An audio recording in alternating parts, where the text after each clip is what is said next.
Hello again, everyone. Edwin Learnard back once again. In this YouTube astrological segment, I'm going to be giving you my Virgo February 2020 horoscope forecast, part 1 of 2. And yes, this does apply and pertain to the sun, moon, and ascendant. Anyway, people, first thing up is as far as February goes, the sun will be in Aquarius from the 1st until the 19th. So the 6th house is what will be emphasized and highlighted. At this time, there could be a strong concentration of energy, focus, and attention on one's health, daily routine, work, employment, fellow employees, pets in some cases, an aunt, an uncle. It could be about service rendered. And given that this is, even worry in some cases, it is the 6th house associated with Virgo. Now, given this is Aquarius energy, a lot of this energy may be done with a lot of consideration, humanitarianism, a lot of selflessness, and very unorthodox energy as well. In some cases, this could be a strong focus on an unusual health-related matter, or it could shine the light on an Aquarius aunt or uncle, or somebody prominent in your daily routine and your health life. It could be an Aquarius sun, moon, or ascendant person, or simply one that embodies Aquarius characteristics. Now, in some cases, this could be about an eye-related issue that might be rather unusual or unorthodox, or one that's very erratic and sporadic, given that the sun rules either the left or the right eye in astrology, depending on gender, or it could even be a focus on an Aquarius health-related matter, such as something with the ankles or the shins or circulation. Anyway, next thing up is as far as February goes, the sun will be in Pisces from the 19th until the 29th. So the 7th house is what will be emphasized and highlighted. At this time, there could be a strong concentration of energy, focus, and attention on one's relationships, a significant other, marriage partner, a grandmother, even in some cases, open adversaries, important friendships, legal matters, compromise, negotiation. It could, and given that, and even competition in some cases. Now, given this is Piscean energy, this may be done, a lot of these matters may be done with a lot of idealism, a lot of altruism, compassion, and imagination.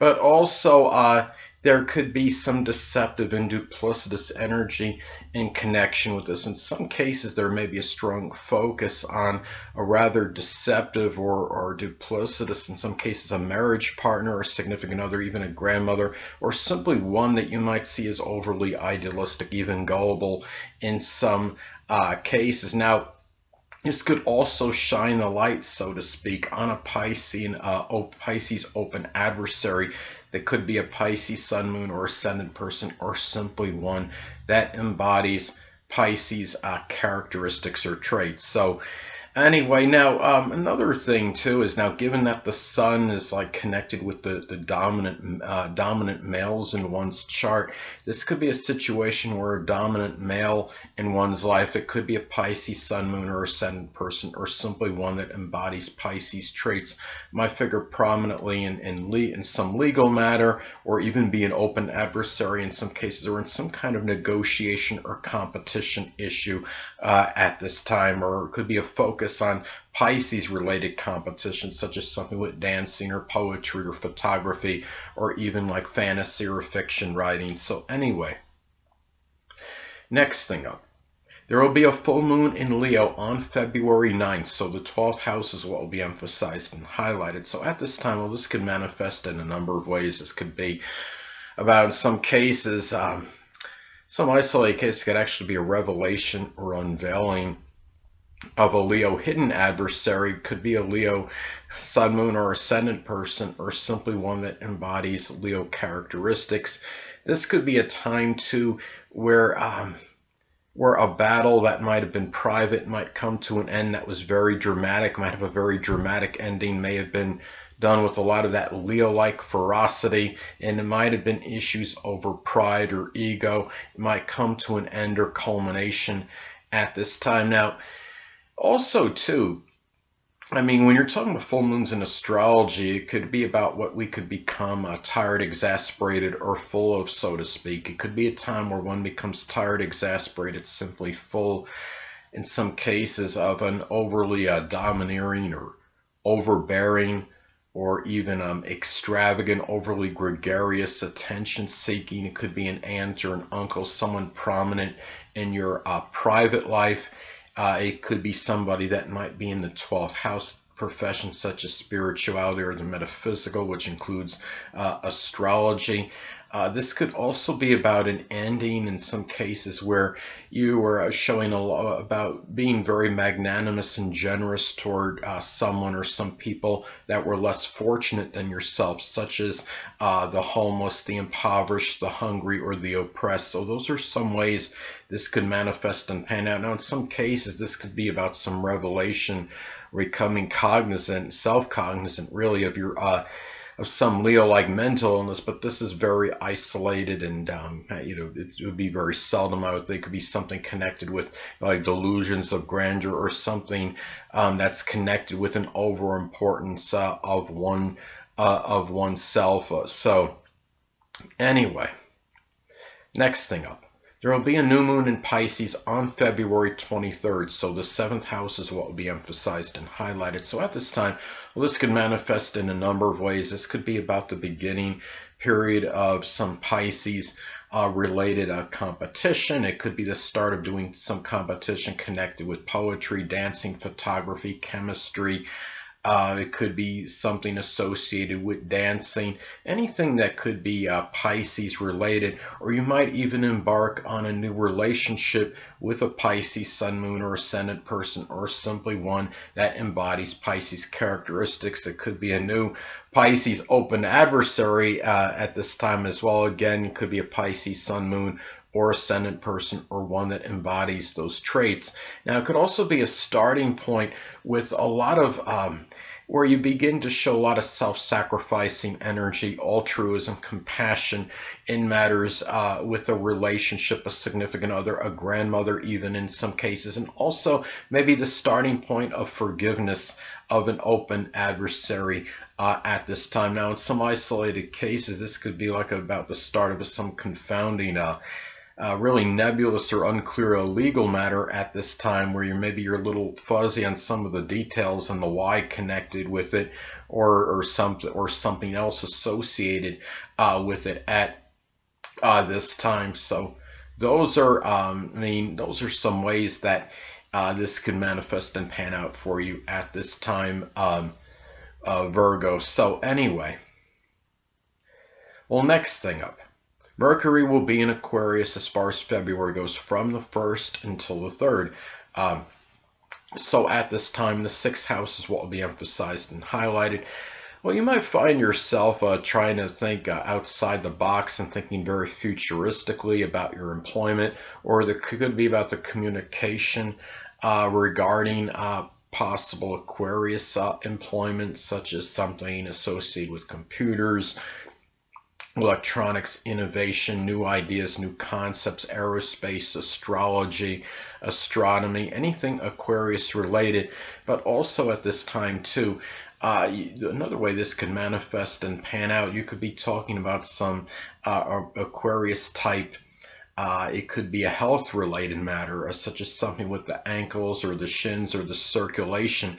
And also keep in mind that Mercury could be connected with breathing. We're talking about the 6th house in astrology. So in some cases, this could manifest in some very erratic or sporadic, unpredictable breathing type situation, or unusual breathing situation, especially if this is making at the time which it if you have actually have Virgo rising, this would actually be making an inconjunct aspect to it at some point, or in even and also if it's making an adverse aspect, say to your sun on top of it, that could be where that propensity for that can really increase. Now, as I've spoken about in previous videos, Mercury can also be about siblings. This could be about Aquarius sun, moon, or ascendant people, or simply ones that embody Aquarius characteristics that might figure more prominently in your daily routine, service rendered, health related matters, your work, your employment. It could be matters with your pets, an aunt or an uncle even, and whether they're more detrimental or more beneficial to you. A lot of this could be predicated independent on aspects that are made to points in your chart. Say a sextile or trine to your natal Jupiter, they may be more auspicious in those matters, but let's say an adverse aspect to your natal Saturn, they might be causing some limitation, some grief, loss, and restriction, even sorrow in those areas. Hold on a moment, people.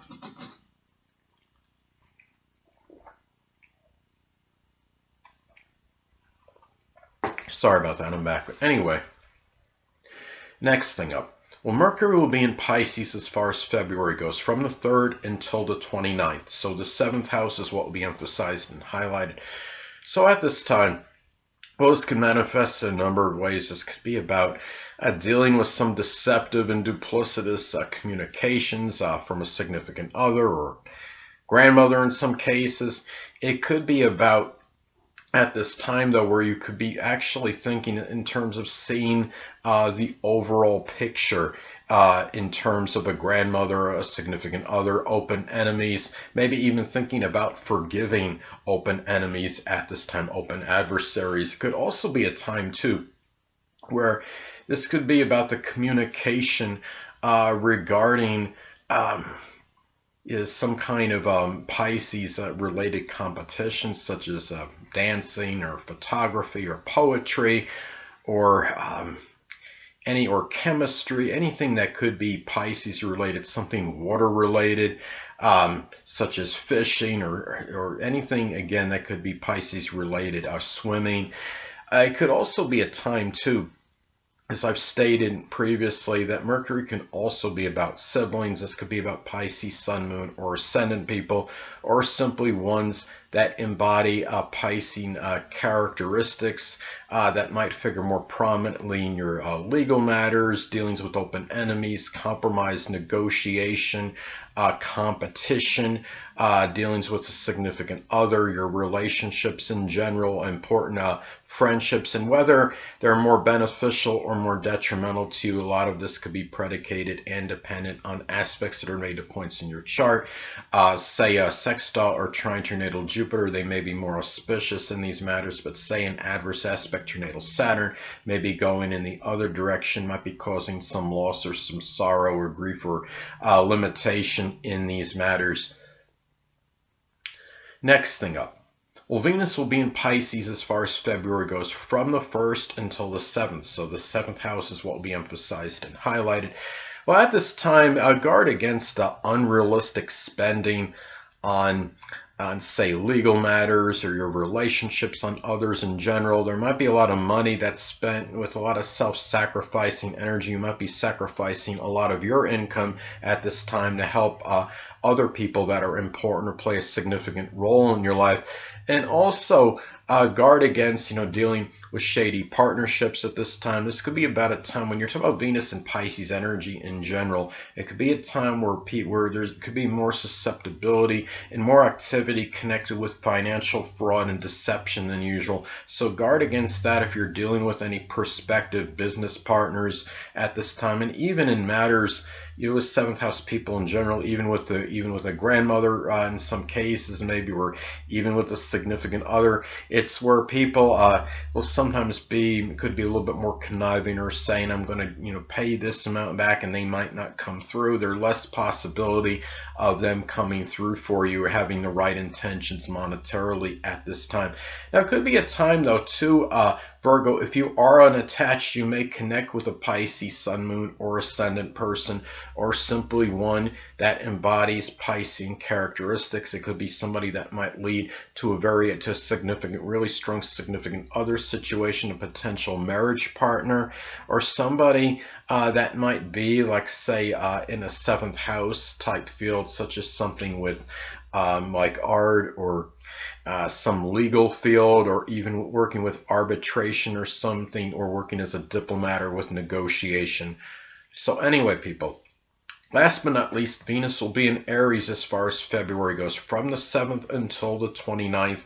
So the 8th house is what will be emphasized and highlighted. Now, in some isolated cases, this could be about spending money on some Aries related surgery, such as something with the head or the skull, something with that at this time. Or it could be in some cases too, if you are unattached at this time, Virgo, you may connect with an Aries sun, moon, or ascendant person, or simply one that embodies Aries traits. It could be somebody that might be for a very strong sexual relationship, and something, a connection that would be very, I would call non-superficial, a very deep connection, or somebody that might have a very transforming effect on you, and that could provide very strong emotional, moral, even monetary support.